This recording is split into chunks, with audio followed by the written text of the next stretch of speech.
नमस्कार मित्रांनो, तर सर्वांचं पुन्हा एकदा स्वागत आहे आपल्या महाराष्ट्र न्यूज मध्ये। तर अमृता फडणवीस यांनी पिंकी ई रिक्षा उपक्रमात चालवली रिक्षा।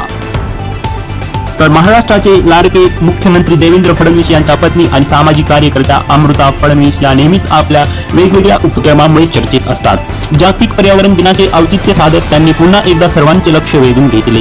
मुंबईत आयोजित एका विशेष कार्यक्रमात त्यांनी चक्क ऑटो रिक्षा चालवून महिला सक्षमीकरणाचा आणि पर्यावरण रक्षणाचा एक अनोखा मेसेज दिला। भामला फाउंडेशन आणि गोदरेज यांच्या संयुक्त विद्यमानाने मुंबईत महिलांसाठी पिंक ई रिक्षा उपक्रमाचा शुभारंभ करण्यात आला। या कार्यक्रमात अमृता फडणवीस यांच्यासोबत बॉलिवूड अभिनेत्री भूमी पेडणेकर आणि नुपूर सनॅन यांनीही हजेरी लावली। या मोहिमेअंतर्गत सुमारे 1000 महिलांना रोजगाराच्या संधी उपलब्ध करून देण्यासाठी या पिंकी ई रिक्षाचे वाटप केले जाणार आहे। याच कार्यक्रमादरम्यान महिला